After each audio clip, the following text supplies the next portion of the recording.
Hey, these are 5 things you should never say to Polish people. Boom! If you meet someone from Poland, there are a few things that you might say that could immediately make things awkward. Some of them are just annoying. Others are borderline offensive, and I can guarantee you that the last one, you probably say it almost every single day without realizing. The next 5 things I've learned from experience, just not only observing the cultural differences, but hey, mistakes I've made. And I am here to help you avoid those mistakes because it's enough that I made them. The first one is huge.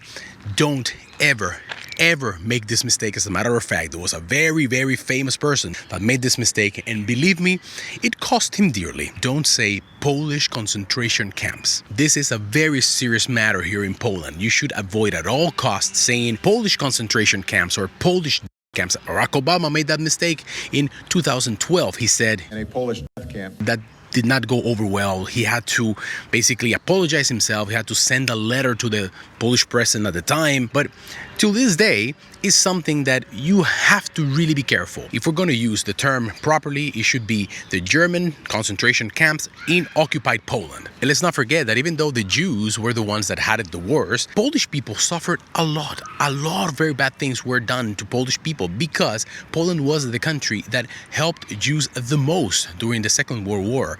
A lot of Polish families were hiding Jews in their basement, in their houses. And of course, once the Nazis or the Germans found out, you can imagine what happened to a lot of Polish people. So a lot of Poles died in those death camps. So it's borderline disrespectful, unthoughtful, and just historically incorrect to call it Polish death camps. Number 2, are you Russian? Is that Russian that you're speaking? No. This is actually huge. Now, listen, hear me out. Let's say the obvious. They are both Slavic cultures.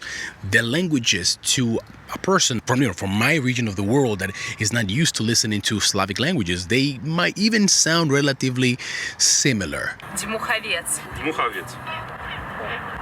But they are 2 completely different languages, different alphabets. One is Cyrillic, the other one is, what is Polish alphabet? Latin? It's a different thing altogether.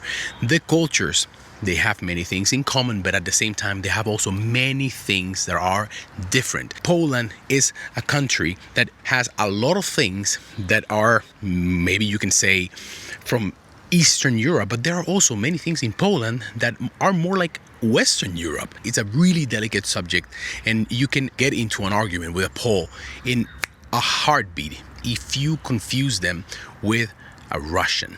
I don't think that Polish people have any other nation, maybe Germans to some degree, but I think that even Germans are below in the pyramid of nationalities that you should not compare a Pole to. Russians are the first one, understandably so because of history, but most importantly because still to this day a lot of Russian politics, and I don't want to talk about Russian people because I've never been to Russia. I don't know a lot of Russian people, so I don't want to speak on behalf of the millions and millions of Russians. But a lot of the Russian politicians always have derogatory things to say about Poland. So I highly suggest that you don't mistake Poland or Polish people for Russians. The third thing that I would avoid saying to a Pole is to calm down. Don't stress, calm down. No. That one, that's not good in Poland. First of all, it's not going to get them to calm down. Second of all, you have to understand Polish psychology. Even though it doesn't seem like it, Poles are quite expressive. It's just the way that they express things might not necessarily be in the way that you're used to. For them, it's very normal to just express their opinion, even if you didn't ask.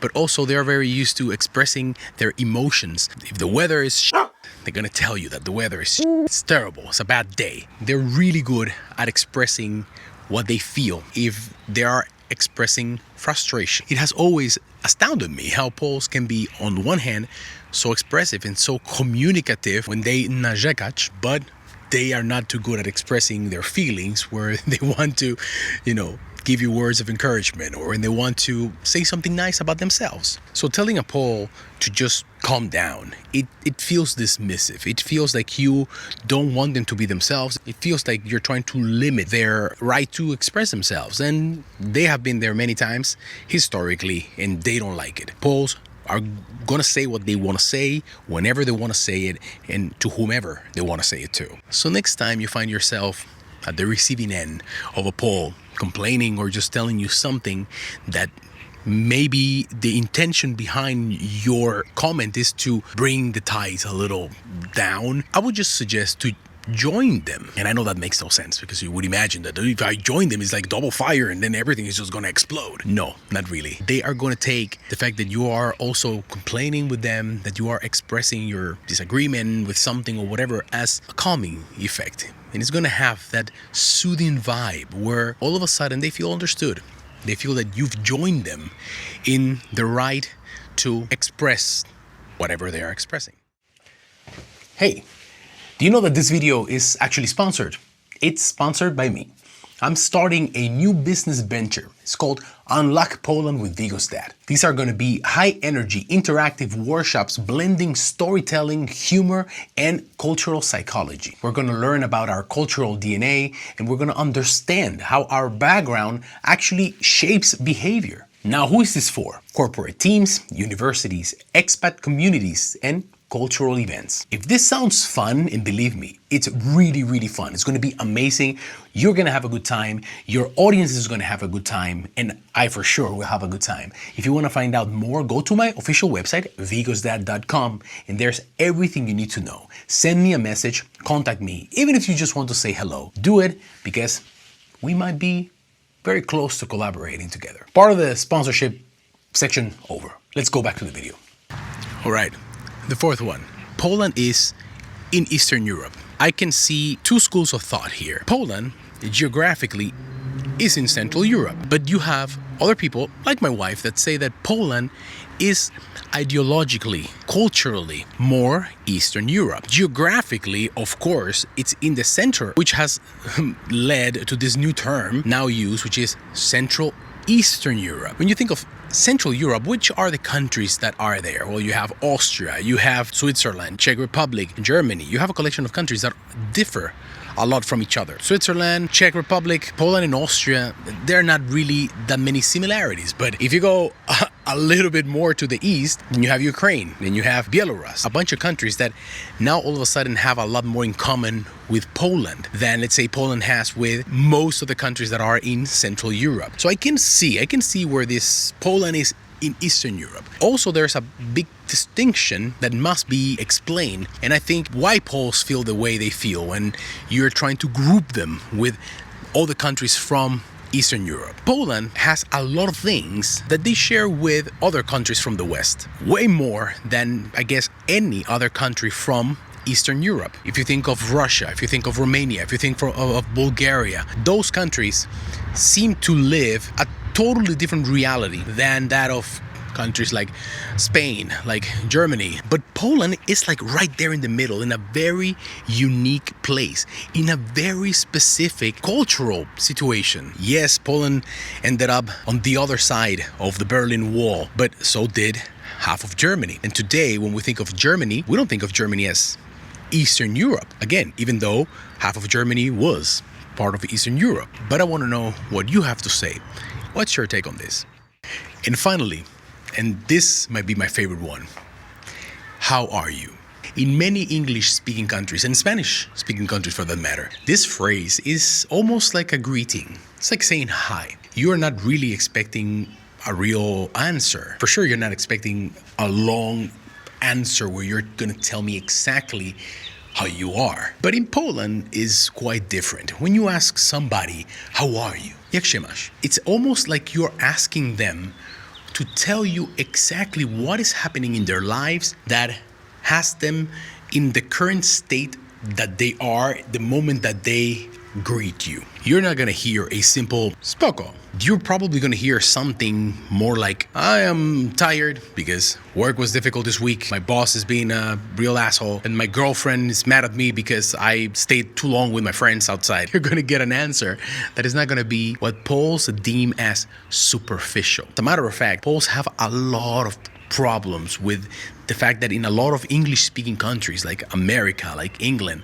people are a little bit too superficial. They're shallow. When they ask you a question, they're not really interested in how you really are and how you really feel. But they don't understand that this is a cultural thing. Over there, it's just simply the same as saying, hey, what's up? Now, there's a distinction. If you already know the person, the Pole, you know him or her really well, you communicate regularly, so you are already tuned in to what is happening in that person's life, then you can have a normal answer like, spoko. When you ask them, hey, jak tam? Spoko. But that is the distinction right there. It's not somebody you met waiting for your turn at the supermarket. First of all, no Pole will be asking another Pole, jak się masz, in the supermarket when they don't know each other. But you are either not going to get an answer or you might get a real answer. That you have said this almost every day to a bunch of people here in Poland. You are asking left and right, hey, how are you? How are you? Somebody in your life, if not multiple people that are Polish, get annoyed at your question. Because do you really want to know how I am? Do you know me enough to care about how I am? And of course, the answer might be that, okay, we don't know each other that well, so they have a hard time trusting that you do care. I think it's better these days, younger people in Poland, through the means of the internet and everything, and cross-cultural things, they understand more. Hey, siema, jak się masz, co słychać, whatever. It's more colloquial, it's not meant to go so deep. But if you ask babcia, hey babciu, jak się czujesz? Oh, she's gonna tell you jak ona się czuje. So keep that in mind next time that you're asking somebody, hey, how are you? In Poland, it carries a different meaning. And unless you're ready to listen and you're gonna devote attention and your eyes are gonna show real interest, then of course I would suggest for you to just say dzień dobry. Simple as that. Hey, dzień dobry. Tell me what you think. Have you encountered any of these circumstances? Do you have any cool stories? If you're a Pole, what else would you add to this list of things that you should not say to, I guess, your people? And don't forget, some of these are just fun cultural differences, but some of them are really serious. So be careful. See you on another episode. Adios.